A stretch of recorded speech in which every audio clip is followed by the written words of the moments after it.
All right. Well, since we're in the era of digital surveillance now, I'm going to list out a couple quick things we can do, that creators, artists, musicians, those different fields can do to bypass all the censorship that's going on right now in the digital space.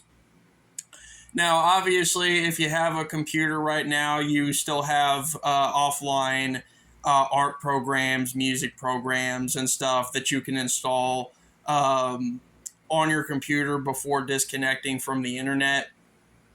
But those may not be viable long term because with the government trying to enforce digital ID just to set up your computers now with the operating system kernel.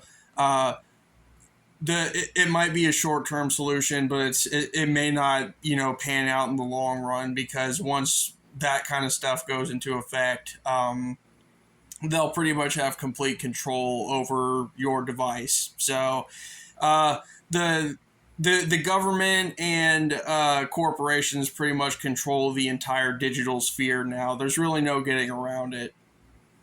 Um, but those are still available in the short term. I don't know how viable that's going to be in the long term.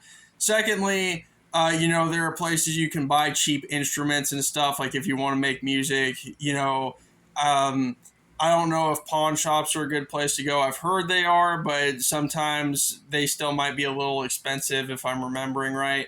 But there are places online you can buy instruments for cheap. Like I got my bass guitar for like $100. So yeah, I mean, not the cheapest thing in the world, but it's, viable if you have the cash for it. So there's that.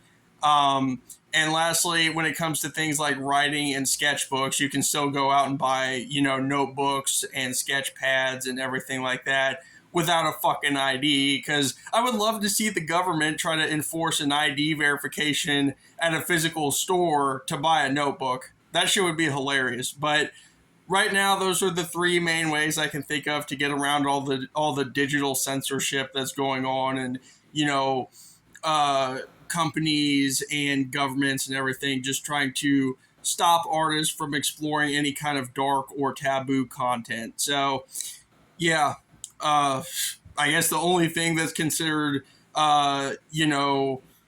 that's considered acceptable right now is some violence in Resident Evil games, and that's about it. So, yeah, if you don't want to live out the rest of your life in safe, boring, corporate, sanitized art, you're going to have to go offline. That's pretty much all there is to it. So, this might sound obvious to a lot of people, but I'm just throwing it out there for the people who might not have thought of it yet. So, there we are.